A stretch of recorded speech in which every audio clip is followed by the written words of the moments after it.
Who wants a pot of coffee? I just made coffee. You want a cup of coffee? Sure, there you go. Who wants coffee? Anybody else want coffee? Who wants coffee?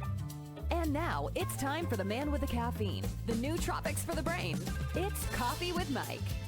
Hang in, hang tight, grab your cup, and let's get this thing started. Hey, welcome back to Java Chat, everybody. You can see our favorite podcaster, Coffee with Mike, hanging out here with another amazing guest. I want you guys to meet Patrick Talley. He's a gentleman that lives in the innovation sector, and we were just talking pre-show, and as he was talking, I'm like, these are the people that I want on this podcast because they live driven by passion, and you're going to hear that in him. So Patrick, thanks for joining us today. Really appreciate you coming on. Thanks, Mike. I appreciate it. You know, it's funny you say about living by passion. I know that fuels me. It always has. Kind of my business world in the early days, I didn't have a lot of direction from external sources. So I really kind of pinball bounced around until I saw some repeated patterns that seemed to work and some that didn't work. And I never really thought about the passion side of it or at the early years, but I did recognize that my competitive sport nature was after sports, competitive sports were kind of done after college. It was another place. The business world was a place for me to be competitive. It doesn't bring out always the best in us, but if you're a good winner, a good loser, then you can certainly learn to be the same in business. So I think the passion is really critical. And the other thing I tell people oftentimes is, you know, when younger folks are coming on and I'm an advisor to their company and I give them some opinion or some learning from 39 years of doing this, and they say, oh, that's so intelligent or that's so brilliant. I'm like, hold on a second, guys. It's you know, the only reason I do this is because I cannot plug in to that 20-story building and sit in those all day long meetings. My brain will not allow it. So there is some passion, but there's also what my truly ADHD brain will allow me to do and be productive member of society and business. So that's really the way we have to recognize ourselves. We don't fit in, and thank goodness for those people that do fit in, because we do need those people to fill those roles. Yeah. And God bless them when I had to work with them as coworkers, because I would drive them crazy. We work at a different pace in our world. It's a very, we always have, me coming from the background of angel investment and dealing in tech and apps and all that kind of stuff. Whenever we got into the part where we were bringing in the entrepreneurs, the people that were willing to invest themselves into the deal, they would always look at us like, you guys are just like out there. What? I don't get it. How are you not able to focus on one thing? And it's like, it's just because it's how we are. Our brains are constantly looking for what's next, you know, what's happening, what's new, what's going to benefit mankind going forward. I think that, you know, I did one of these the other day and they asked for kind of, you know, can you say 3 things, bits of wisdom that you continually give out? And I think one of them that's really critical is, you know, Oracle of Delphi, know thyself, right? I mean, it's really important to know what role you fit in and enjoy and what feeds you, right? And it's a lot of personality typing. There's all sorts of things there. And I've morphed over time. I grew up blue collar. When I got out, I thought making money was really the most important thing. And I thought the way to make money is just outwork everyone. My history was I wasn't the biggest kid on the football field, so I just outworked everyone. And I became team captain and blah, blah, blah, blah, blah, and all that stuff.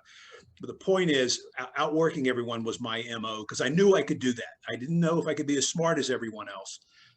And so for the first 10 or 12 years, 15 years of my life, I was the grinder and I was cashing the checks. And then I got to a point, and frankly, what happened to me, I'm old enough that I made some coin before the .bomb. And I gave, and because I was tech guy, I gave back an awful lot of coin to the .bomb. And I had what most people would truly say is a, you know, existential crisis. And for me, it was walking around the woods near my home, asking the question, okay, I just lost more money, twice as much money as my dad ever made in his life. Do I want to go do that again? Do I want to do it that way? Right. I was headed towards private jet kind of lifestyle and all that. Do I really want that? And for me, with 2 little kids, the decision was, I want to create a world where I have all the free time that I want and can still build businesses and be intellectually stimulated. And yes, I'm going to give up some of that coin. I'll never be private jet guy. So let's see what life looks like. And that's kind of the path I took. And, you know, how odd am I? my kids are all done and grown. 2 years ago, I set out on a 2-year journey of living in a trailer at national parks, in or around national parks for the last 2 years out in nature, and then working in the mornings and playing in the afternoons and such. So not your typical animal, I guess. We all have, the message there is we have to figure out what works for us. Yeah, I want that life because that works for me. I want that life because that works for me. We can talk about that later. I think everyone that thinks they'd enjoy it should go try it because it is amazing. It really is.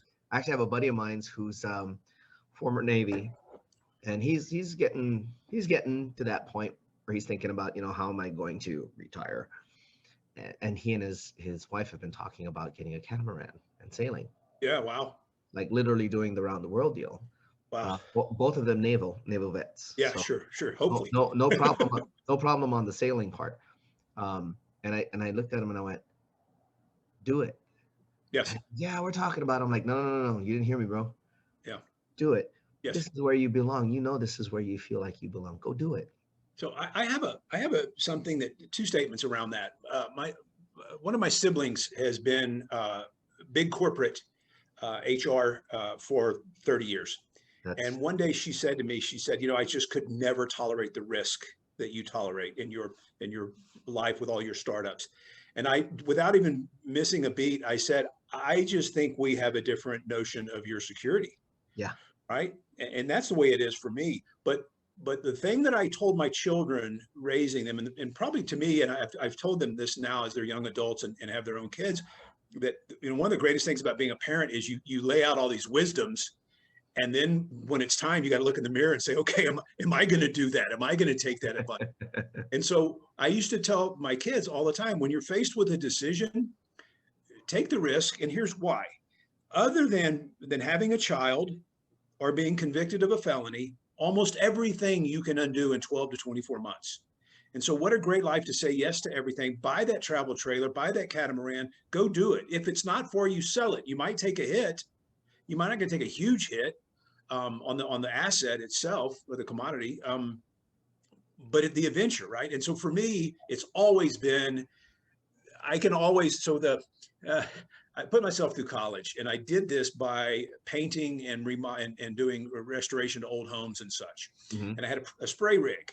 When I graduated college, that spray rig stayed in the closet or in the corner of my garage. And 15 years later, one of my buddies was in my garage. We were doing something around the house, and he said, what are you doing with that rig? You haven't painted a house in 15 years. And I said, I keep that thing to remind myself, no matter how bad it gets, I can throw that in the back of a pickup truck and I can go make the family house note. So I can take all these risks because I know I can cover us. And that kind of thing, I think, is what we do to bolster ourselves to then go risk. So I appreciate that you encourage them to go do it. I hope they do. Yeah, he is a business owner. He owns a small business. They're doing okay. They're not, and it's not the aim isn't to become some wildly wealthy person. He kind of thinks like we do, which is really cool, which is why I did encourage him. One of the cool things that I note, and I want to go back to that whole thing where your sister mentioned I could never take the risk that you take. A lot of my friends are like that too. Many of them blue collar workers, many of them, some of them are business professionals. A lot of my newer friends are the corporate startup kind of guys, and we all look at it like risks. Yeah, it's a risk, but we can hedge the bet, and this is how. And, people. I'm pretty sure I could be a Walmart greeter. I'm pretty sure that if everything fell apart, I could go to Walmart and greet people coming in. So I can make coffee. Yeah, boy, for sure. Yeah. So I think we have a simpler look on how bad things can actually get. Yeah. And probably because we've all been there. I mean, if you've been in startups, anybody that's been in startups, we've all been there. Yeah. Sitting on the floor, looking up at the ceiling, going, how the hell did I get down here? What do I do to get back up? And so when we look at risk, we don't have the same aversion to it that anybody else would have. Like you mentioned, I think we have different views of what security means. Yeah. The security of being able to get up in the morning and go take a walk in the woods at a national park and come back, get some work done, and then go back out and go walk again or go fishing or do something. Yeah. It's a different mindset completely. you know, and not that one is wrong, not that one no, is better exactly. than You the have to other. find what, yeah, you have to find Yeah, what works for you. you have to But define what works for you, and I think that, we're just I think different. that, go ahead. I was just gonna say we're just different in that way. We don't Yeah. see things the way the quote unquote normal world, whatever that And means. for me, there's two statements. So the humorous statement is from my childhood down in the Gulf Coast of Texas. They would say, they can kill you, but they can't eat you, right? So Right, because it that's only gets illegal. so bad. It only gets so bad. But for me, the reality is, in this, some people may find this statement darker, but this is one of my kind of tenets of life is, in 100 years or less, I am dead. In 150 years, most probably, my name will never be spoken again. So what the hell do we have, right? It's be as kind as you can be, and go and enjoy as much as you can, right? Yeah. And it doesn't mean, just like this, right? It doesn't mean that I don't clean toilets and empty trash cans in my business life. It doesn't mean I don't have days where I didn't sleep because I'm worried about making payroll, right, on a startup that's not getting traction. All of that occurs, but it's just a different kind of stress, I guess. And so again, they can kill you, but they can't eat you. Yeah, my cousin taught me that when he used to be second in command of CHP.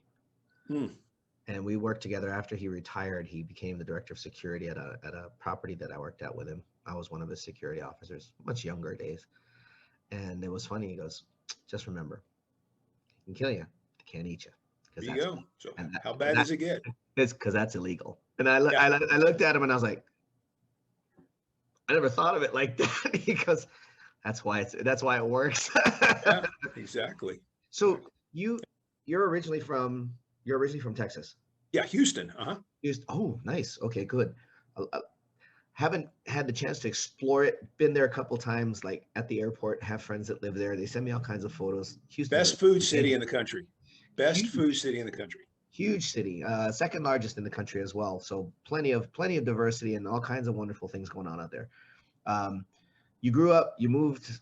Where are you now?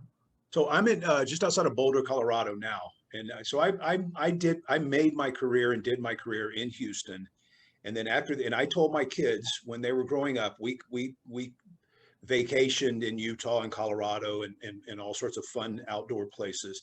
And I told them as they were coming up, if I'm still living in Houston, Texas, when you get out of college, don't believe a word I ever told you. I'm a fraud, and you shouldn't listen to me. And that was really to kind of do this, right? It's like force my hand to make a move. And Houston is an amazing city to make money. It lays down for business. The old axiom of New York, if you can make it there, you can make it anywhere. I say in Houston, if you can't make it in Houston, you're in trouble. You're done. You're done. City lays down for you. So it was a great place to make a living and raise my family, and a lot of great friends. And the food is just wonderful. I love the mountains. I love rock climbing, canyons. And so for me, I was always getting away. And when it finally came time, we got away, and here we are. So we are just outside of Boulder, Colorado right now, near Rocky Mountain National Park. And in the midst of being at Rocky Mountain National Park, you run a fund. Yeah. Well, I do a lot. So it's interesting because the friends that know me and work with me always laugh because, they'll see me on social media on top of a mountain, and everybody thinks what a great life. And I do think I have a good life, but I work a lot.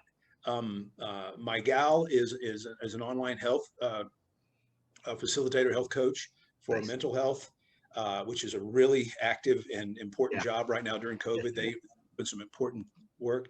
And so since she is working, I'm not going to go play all the time without her. And quite frankly, I turned 60 this year, and I can't play hard. I can't go 10 hours, 12 hours a day every day. So we try to get out 4 days a week. And that's enough. I think any more than that, I'd break something. And then, and so, yeah, so I will forget what all I'm doing right now, but I'm managing director of a B2B Fund with a group of folks out of Houston that got started just before COVID hit, has been a bigger success faster than we expected. Some of that's due to COVID. Wonderful. That's awesome. Yeah, yeah. I mean, people ask us early on, how did you adjust? And we didn't adjust. We literally got funded as COVID hit. And so for us, every decision has been in light of, not even impacted by, right? Kind of in light of. So the B2B fund is going well. And the reason I think it's going well is I think we're the right guys. I've done this before, and I've done it with some right folks. I've done it with some wrong folks. This team has all had their own startups, their own exits. We come from a guy that does architecture and software development. We come from a guy that's brilliant at finance and fundraising. And then I bring the sales and marketing side. And so, we kind of have it covered in terms of being value to our startups. Yeah. So the fund's doing well. I, a handful of years ago, started saying yes to every single female-led and person of color founded startup that finds me as a pro bono advisor. So I do a lot of phone calls and early stage help there. Yeah, I mean, you and I have had a different track than other folks have, and so I can help with that. And then every once in a while, one of those will ask me to be a more permanent advisor. And then every once in a while, I find a solution, early stage solution, that needs to get more faster revenue traction and decrease the risk to revenue traction. And I'll sell a bit of my life of maybe 3 to 5 days a month to help them on kind of a retainer basis to drive revenue. And it makes for a nice lifestyle. I can move things around the way I want. I get my play in and we're adding some value. And so I think that's really it. And then I've a personal, because of my family history, a personal passion is around technology for senior care. So I'm doing, pretty substantial amount of effort is spent on getting technology into the care of seniors and making that easier and more safe. Cool. That's awesome. Yeah, thanks. So we're gonna take a short break. You guys know we try to keep this succinct, if you will. We'll take a 30-second pause and we will be right back to talk about what inspires and motivates Patrick. And I got a taste of it before the show, so you're gonna love this next section. So hang out. We'll be back in about 30 seconds. And we're back, hanging out here with Patrick Tilley, talking a little bit about life in general and somewhat in specific. He's one of the managing partners of a B2B fund. We were talking a little bit earlier about life choices and what we decide really works for us and how you should decide what works for you. One of the things that we do in the second section is we always talk about what inspires, what motivates. And Patrick's motivations are definitely not what the quote unquote norm would consider such. But it's awesome to hear, because we were talking about it pre-show. Being in the innovator space, we live in a different part of the curve, if you will. I'm gonna let you describe how that works, because that's I mean, I can, but I want to hear it from your perspective. All right. Well, so what motivates me, right? So it's like whenever I'm at a party and somebody says, "So what do you do?" Well, immediately I go to, I've got 2 great kids. I love to rock climb cliff walls to 1,000 feet or 3,000 feet. I love to go snowshoeing up to a glacier. They're like, no. What do you do for work? So what motivates me? It is work. What are you talking about? Exactly. Exactly. What motivates me are my 3 rules of a well-lived life. Be kind to others, be kind to self in all ways, and make all new mistakes. So that is what I try to do my entire life. Now, what motivates me around the work world is I didn't know any of this consciously until kind of maybe 8 or 9, 10 years ago. And what I learned 8 or 9 or 10 years ago was, instead of just being a guy that shows up and outworks everybody and works harder than everybody else, I became a guy who actually had some experience that was of value to other people. And so what motivates me now is to take that, on the shoulders of giants conversation, all the people that have helped me along the way with mentorship, and being a good customer and being a bad customer and being a bad business partner, all of that experience for 39 years, and try to distill it down to help other people so that they don't, I used to always tell folks, learning from your mistakes is one way, but man, how about if I learn from that guy's mistakes and that lady's mistakes, and then I have to go through the pain. So for me is a whole lot of, what can I do to de-risk and accelerate conversations around revenue? And I really do stick almost 100% of my conversations in business are around revenue. And I like to say that I'm really good at about 5 things in business. And I don't do the 6th thing. I don't do the 7th thing. I never touch them. I go find somebody who's great at those things, and I stay in my lane because I'm the expert. I am a samurai in those 5 things. But outside of those, I really start to falter. And why the heck would we have somebody less than having a conversation about building software, right? I mean, I'm not the guy. Yeah. It also allows me to be highly efficient, really fast. I get to, it's almost always problem is presented and I get to say, okay, I've seen that 3,000 times and this is the right answer. Or I've seen that 100 times and these are some of the things I've seen, right? There's at this stage of our game, there are things that we can actually say, these are actual rules, right? Yeah. And this is a rule, right? And that's kind of nice. So for me, it's giving back, trying to de-risk revenue for early stage companies and trying to accelerate revenue for early stage companies. And I even put, this book I put together is exactly that. It's a very narrow from whiteboard ideation to kind of the first 150 customers or so, all pre-chasm on the adoption curve for technology.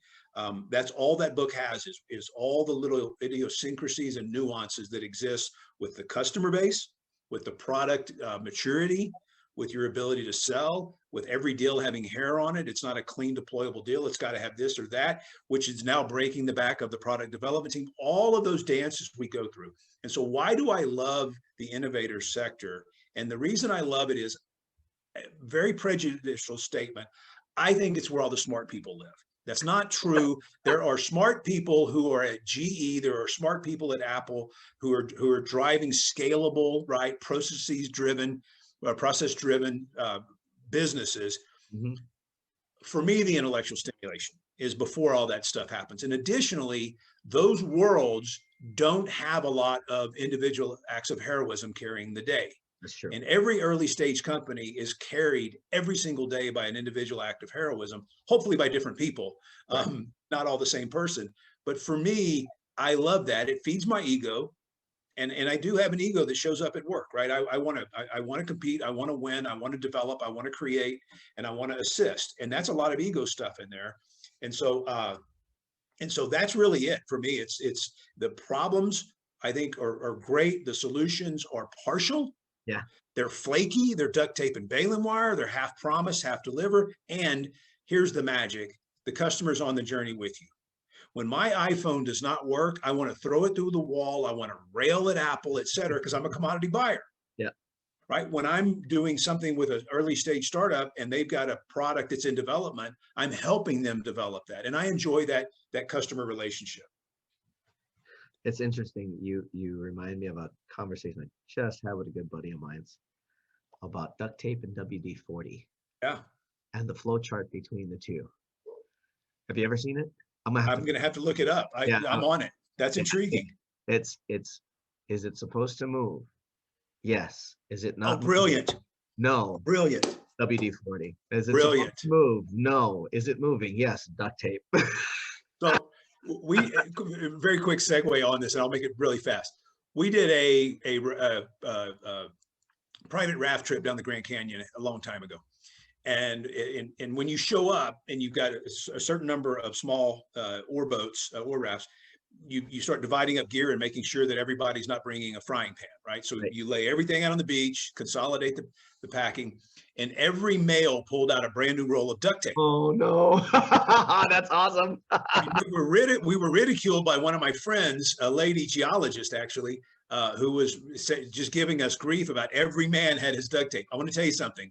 Before we launched, the guy that played the guitar made a carrying case to protect his guitar out of duct tape and blankets.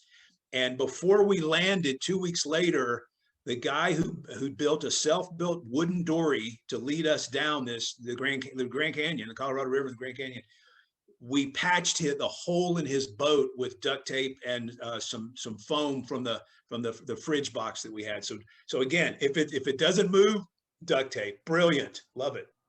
know if I can remember what we were talking about.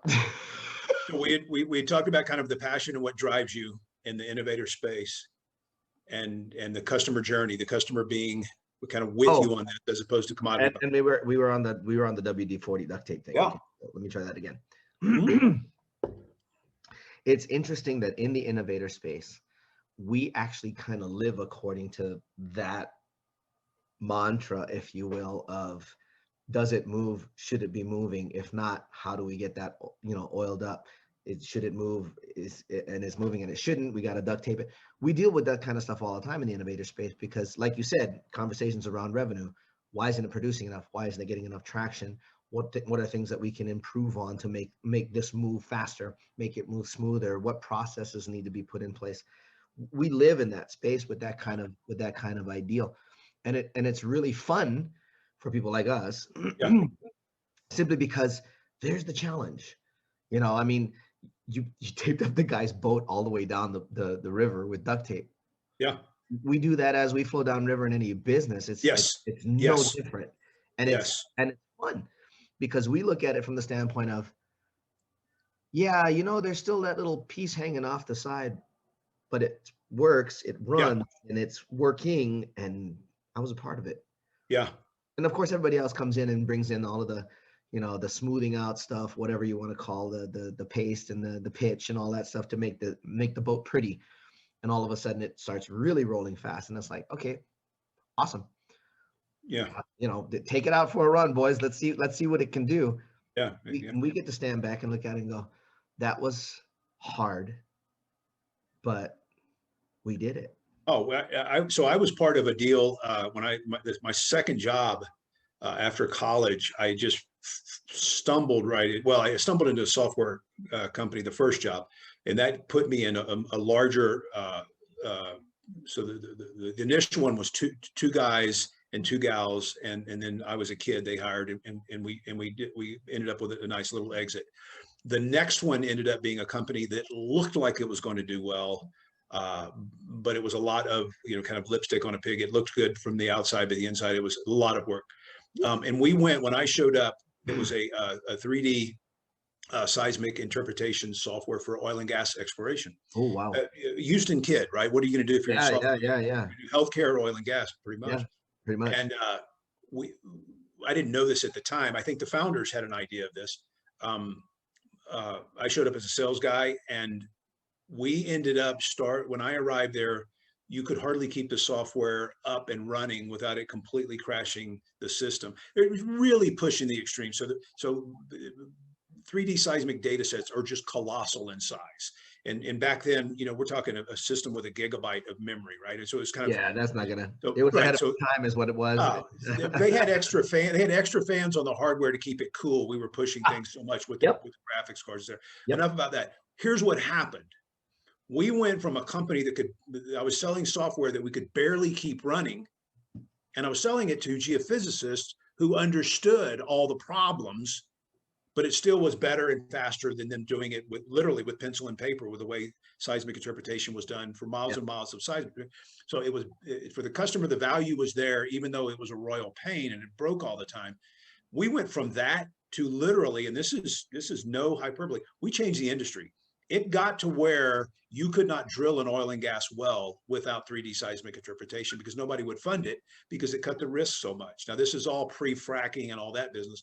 But again, we went from something that was, duct tape and baling wire literally to something that changed an industry, and that can happen, right? And you can be a part of that. And I, at times I'll look back on that. I was advising going over a pitch deck with a group last week, and I looked up one of the guys' LinkedIn profile, and I was like, "Oh my gosh, you worked for Landmark down in Mexico?" And he said, "Yes, I was a consultant to Pemex." And I said, "I sold the first 3 workstations down into Mexico for Landmark Software as a Halliburton company now." And I said, that country didn't have a single workstation and had a rule at corporate that they couldn't even buy. So we actually sold to the university on a program that was funded by Pemex. And we took those 2 workstations in the front door at the university and took one out the back door and drove it across the country, literally across the country, and deposited to a Pemex offshore office in an island called Ciudad del Carmen. I told that story with pride because Pemex business with Landmark Software is probably a $50 to $100 million a year business now, and I was the guy that planted the first seed. So it is kind of fun to look back, like you said, and say I was part of that, right? And not everything I've touched has turned out that way. I've had some real dogs also. The old term of every dog has his day. We've all had a few dogs, all of us. Yeah. I've had at least 10. We had a deal, Mike, that it was really brilliant technology. And I can say that because I didn't have anything to do with the technology. That was a guy named Bruce that put it all together. Brilliant stuff. We were so far ahead of the market that this was Predot Bomb. And it was, we ended up seeing remnants of what Bruce put together in our software as a knowledge management package that ended up kind of being in Google and kind of definitely being in Facebook.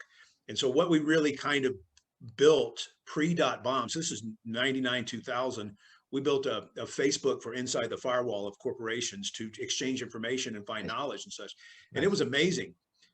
We couldn't sell it. I couldn't sell it. We could, the market, we could not get that message across.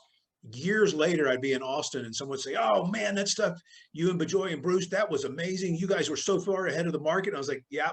You can't cash a single check by being so far ahead of the market. So you gotta realize on the innovator side, sometimes you see things different. I have that challenge in the senior care space right now. There's an awful lot of data integration issues and data model issues that they haven't dealt with.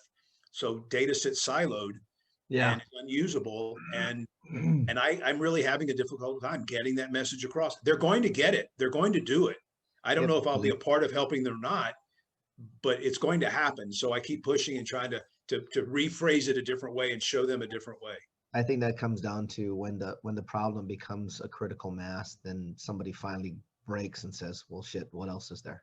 Yeah. That's when there's an opportunity to finally say, well, just in case you didn't hear me the first 1,500 times. Yeah, no, well, you know, what's interesting about that is you can't do that. You have to kind of swallow that and say, oh, interesting, Jane. Tell me more about that. Yeah. Right. I mean, you have to play into that because the I told you so doesn't make anybody. That never works. Yeah. The whole going back to just tell me about the problem. I might have an idea. Yeah. Yeah. So what you're saying is, let me make sure I understand you correctly. And then I think I might have something for you. When can we get together again? Yeah. It's one of the most frustrating things that we deal with in the space of innovation and entrepreneurship is, geez, I just told you that last week, but tell me more. Mm-hmm. You know what's interesting though that I hadn't dealt with before.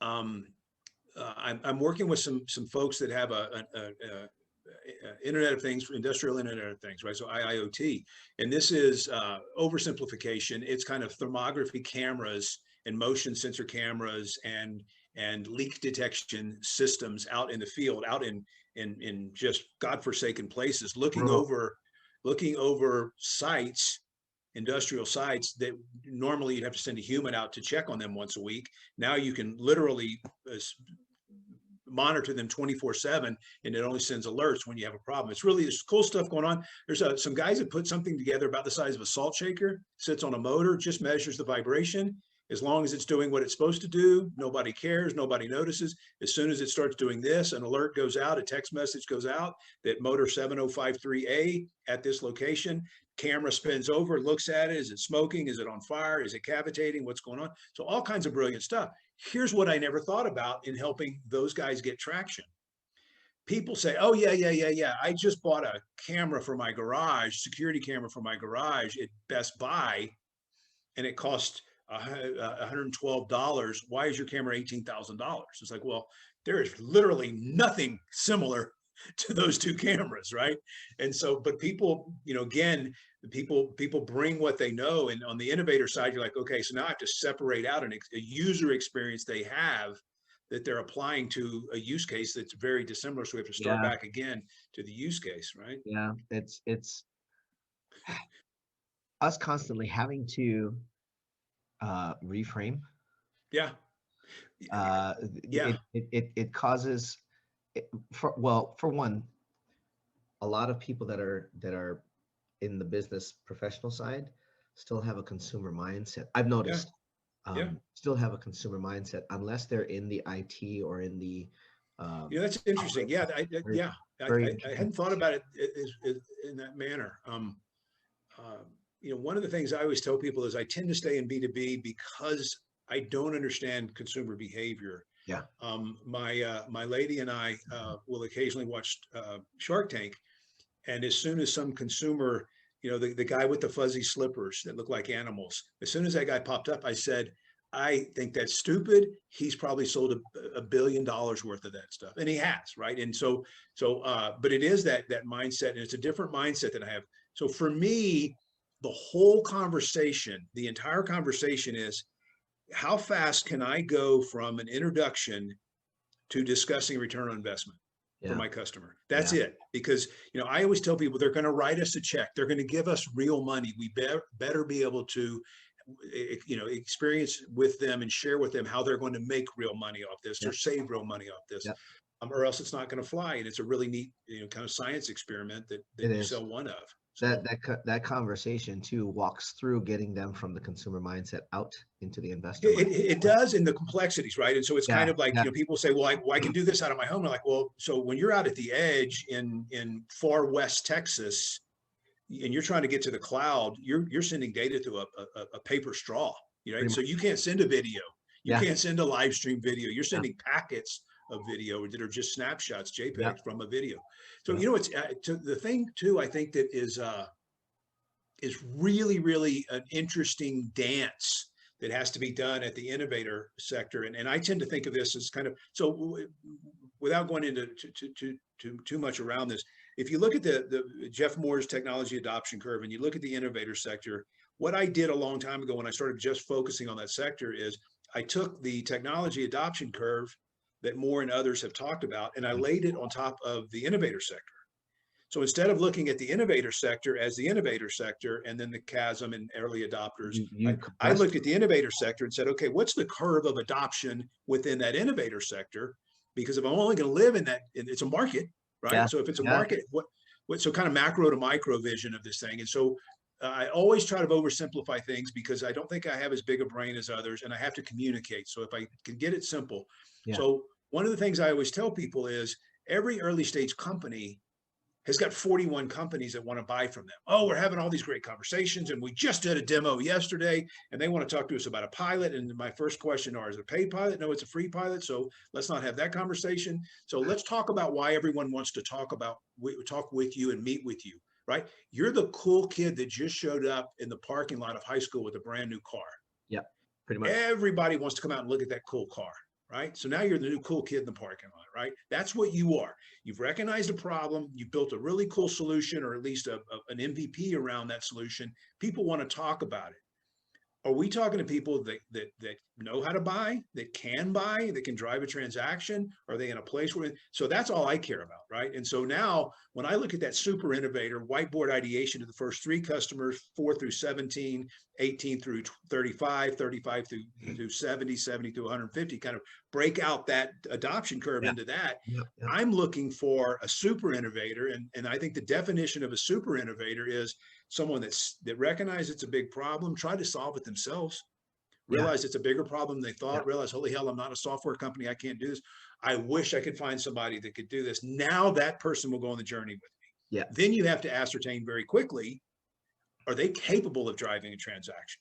Because you know this from your experience, a lot of times when you're early stage, you're dealing with people who recognize the problem and can help you deliver a solution to their employer, but they've never bought anything for them. They've never driven a trend. So you actually then have to educate them on the sales process and then have them educate you on your buying process, map those two together. So now you have a project, because generally these are maven personalities that understand a project. You've taken the mysticism, the black box of art of selling out of the conversation. You've made it a project, right? It's got a goal, close the deal, deploy it happily. It's got milestones, dependencies. They understand that because that's the world they come from. right? Goals, milestones, dependency defines a project. So once you've got that, now you can start tracking with them kind of arm in arm, getting through the transactional part, which they may have zero experience at. Yeah. Again, just another nuance that's kind of fun to me. Yeah, it is. When you can actually work with people where they live and play and see how they think, Yeah. all of a sudden, even your own mindset shifts a bit and goes, okay, this isn't just a simple transaction. This is going to be a process. Yeah. But on the other side of that process, there's a return. There's a return Yes. for my company, and there's a return for their company. Yeah. So how do we make that work? And, you know, also that those early stage customers, so, you know, from whiteboard to first 3 customers, from 4 through 13, those customers are of such phenomenal value to the startup, right? To the early stage company. They will give you all the data and intel you need to make the thing work. Every new customer, I mean, when you know, it's 100% more validation and customer experience than you had yesterday. The other thing too, and I always talk about, you know, when I talk about innovation and these adoption curves and all this, I always talk about early stage and startups. But frankly, you know, a company like Facebook also has innovation, right? So these companies are also going through innovation. And interestingly enough, if you take a company like, and I'm not throwing stones, but so like, let's say Honeywell, right? And I'm not picking on them at all, but Honeywell comes out with some new innovative product, or they made an acquisition and they've got something new and innovative to sell.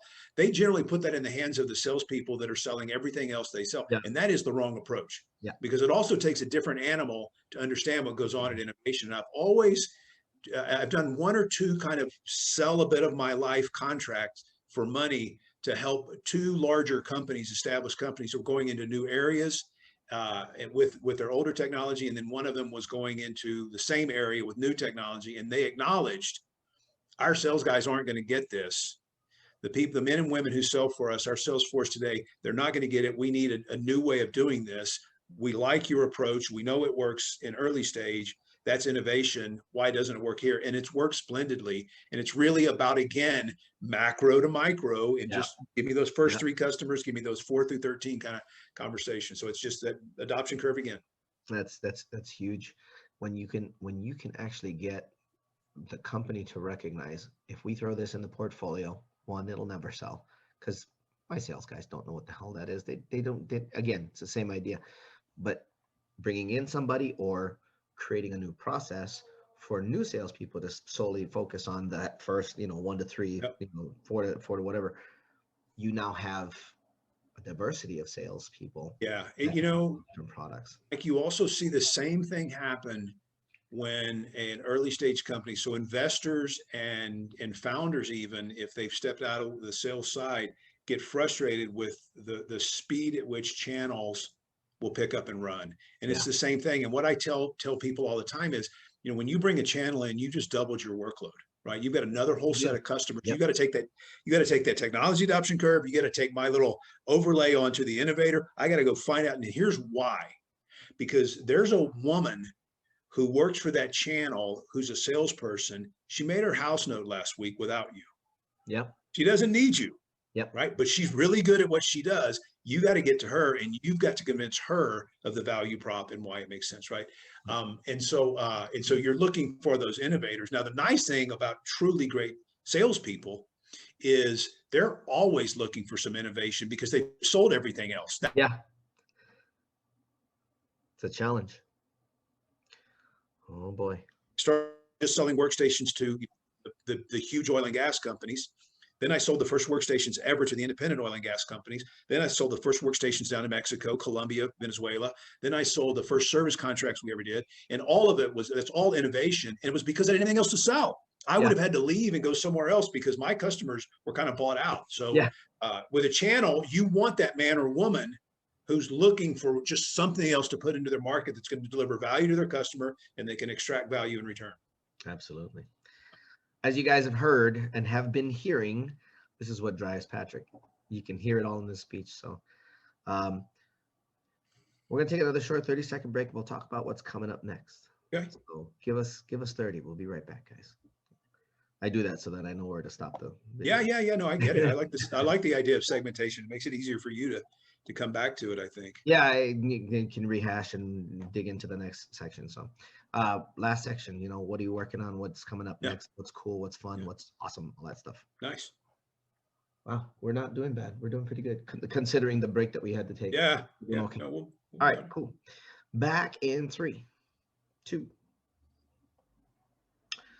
Hey guys, we're back here, Java Chat, sitting here with Patrick Tilley, and we've been talking about the innovator sector and ideation, whiteboarding, and all kinds of cool stuff that frankly, this fun stuff I used to love to play with too, and still kind of do here and there. Patrick's currently a managing member of B2B Fun. What kind of stuff are you guys working on? What's coming up in the near future, man? Yeah, so the rules of our fund are not extremely unique. The bent or the lean of our fund's a little bit unique. So the rules of our fund are it has to be B2B. It must be B2B. After that, it's usually technology, it's usually software, it's usually SaaS model. The startups usually have some revenue, not a lot, but something. And what I want to see there on the revenue side is somebody other than your cousin has bought your value prop and believes in you. And then in terms of mark, and then after that, that's really it. So kind of early stage, $6 million valuation or less. And then the way that I think we're different. So when one of my partners in the fund came to me 3 years ago and said, let's do a fund, I said, no way in hell, I've done that before. I was in the VC world pre and during the .bomb. I was the guy smoking Cubans, drinking $300 glass of wine in a ski out in Vail. And we didn't seem to care a lot about those startups. I don't want to do that. Right? That felt dirty to me. And the next time he came back 2 years ago, he said, let's do this thing. And I said, if we can do something smaller that we can actually participate in and help, we've got a heck of a team. We've got technology, architecture and software build experience. One of the guys owns a 100-person software development company. So he certainly has an opinion that makes a difference. Sure. One of the guys has done a ton of funding and financing. He certainly makes a difference. He used to work for the Fed, actually. He understands that side of it. Yeah, he does. I understand. Yeah. Yeah, he does. He understands that if he worked for the Fed. Goodness. Yeah. And then I have something to say about early stage revenue and de-risking. So what we do different is we're involved, right? It's not a quarterly board meeting. I have a true channel meeting with every one of our startups on a weekly, or some of them every 2 weeks, where I'm sitting with and I'm beating up and I'm helping and I'm assisting. Just yesterday, one of our small startups sent me a note and said, hey, we lucked into this call with an exec at a really large manufacturing company. Can you sit in on the call? And I said, of course. I didn't have anything going on in the call. So we're helping, we're trying to make things happen. It's going really, really well. There is no market that we are specifically aligned to. So we have something in senior care because of kind of my history. I've been able to introduce us to some folks in senior care. We have something in the mortgage business. We have something in the tax credit business for startups. We have something that's raising money for, that facilitates raising money for nonprofits, which is pretty exciting. Yeah, that's very good. And we have something that's in and around supply chain, and we probably have a couple more that I'm not thinking of right now. So there are probably markets we'd stay away from, but if you're B2B and your technology, we have an opinion that we think is pretty strong. So we stay in that space. And I think the final thing around us is we're going to be out of all of these companies in our portfolio when they get at or close in revenue. The founders don't need to be out. They can stay in, go do what they want, but we'll find some way to exit out. And part of that is because that's the world we played in. That's the world we really understand. And we sort of also have a prejudice that what it takes to go from whiteboard to 10 million is very different from 10 million to 100 million. And in terms of culture, in terms of leadership at times, and we don't want to be part of that because we don't really have an opinion that we think is of high value. There's other people that are better at that. So that's what the fund does. And then and for me personally, anyone that shows up with an early stage company that's led by a female, a person of color, they get all the time until I just basically tell them, you keep calling, you keep asking, I'll tell you to back off if it's too much. You keep calling, you keep asking until you no longer think I'm relevant. never going to have my feelings hurt. I got a lot going on. I'll have fun. So and that puts me into several different technology opportunities that I get to see. And then I personally have a bent towards senior care. I've got a 90-year-old today. Today, the young lady turns 90, mother down in Texas. And because of that, because I know something about technology, I see a lot of holes in what technology could do and should do in the senior care space. And so I'm always willing to help and give an opinion. And frankly, so back to kind of what I'm doing, it's really interesting how you did this, because it goes really back full circle with the first question. If there's a place where my experience around technology and building technology companies from ground bootstrap on up to real commercial traction, I'll give time to it. If it works out that I end up with founders or advisors equity, or help them with revenue, all that stuff comes way later. We'll have 5 or 10, maybe more meetings before we start talking about any kind of commercial relationship, because there's things I can do to help them immediately. Yeah. And who cares if I get a piece of every one of these? They're not going to change my life. And if they do, it's not going to change for quite a while. So it's really where I can help, which is what I started with, and where I can apply things that make the path, easier for the up and coming generations. That's really it. And I do beg off of things. If someone called me and said, hey, we got this pharma play and we want to go at it, I'm like, you know what? That's on the job learning. That's on the job training. There are better people than me to get you across FDA approval for a pharma product. So I stay in my lane, right? And that's generally technology, generally software, and always early stage. You mentioned the book earlier. Did you write a book? Yeah, well, so I wrote a book 1,000 years ago about being a divorced dad, and raising kids. And that thing kind of did really, really well. And it touched my heart, because there was a lot, interestingly enough, there were more females that bought it than males. It was called Divorced Dad's Rules for Raising Relatively Stable Kids. And the book did really, really. Let me raise my hand. I need that book, brother. Yeah, the book did really, really well for a long time, because it was just really simple. It was like, look, here's experiences I had that I think are rules, right? There's experiences I had that I have an opinion on, but here's 12 hard rules, and here's a story to back it up, and here's my suggestions on how you handle things. And the book did well. And so from that experience, I learned that there's a couple of times in life that we have something to offer, and the really, truly still the best way to scale is put it out in a book form, a PDF form, and get it out there to folks. And so I've had folks on me for probably 25 years to write a book on selling to innovators. And I honestly kept saying, who needs another book like that? Who needs another book like that? And what's happened, Mike, is doing all this advising in the last 2 years, I realized that I'm this, right? I'm saying the same 15 things over and over. I don't think there's anything that you and I talked about that's not in the book, Selling to Innovators, right? So it's what I know. Why not go ahead and write it out and put it out? And so there's a website, Selling to Innovators. You can find me, Patrick Talley, on LinkedIn. You'll probably have a link or be able to share a link if people get in touch with you.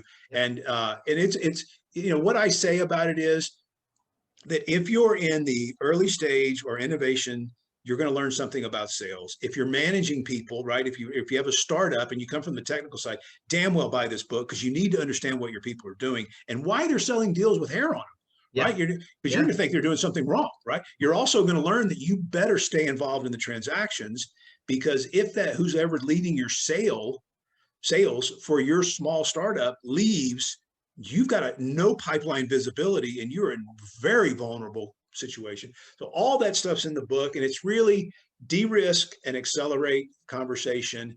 And what I intend to do with the book, because we can do this now, is even on Amazon, is when I learn something else, or somebody else says, I'd like for you to go a little deeper on this, I won't put another book out. I'll just drop another 5 pages of content, change the version, and keep the price low enough so people can keep cycling through. And hopefully they get to a place where they're only reading five new pages, every year or twice a year. And for less than a handful of cup of coffee or whatever, they're able to help them drive revenue. So the ROI is there on that book, and it's nice to get it out. It felt a little at times like, oh God, does anybody really care what I have to say about these things? But we're making it easier. So yeah. Interestingly enough, that's the old imposter syndrome coming in. Yeah. At times, yeah. Who's really interested, and then we hear from people going, "OMG, that was amazeball. Yeah. I wish you had written this sooner."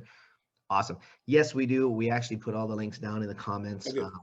Since this is on YouTube. And great. Before we end, I want to say thanks again, Pat, for coming and hanging out. Yeah, man. Yeah. Sharing your wisdom, sharing your insights. Dude, this was a fun conversation. I wish we had more time, because I'm sure we both have stories that are fun to share. But as you guys are watching, if you're watching on YouTube, all the links will be down below for the book. Make sure you follow him on LinkedIn or connect with him on LinkedIn. Get to his website, check it all out. Take notes of what he shared, whether they were life or whether they were business. They both apply. You'll notice that they cross apply. In other words, you can use principles in both areas, from both areas. They're not exclusive, which is really cool. Like you don't hear a lot of that. If you're watching on YouTube, make sure you hit the subscribe button and the bell that's next to it. Goodness. See, I switched to water and all of a sudden my tongue goes out.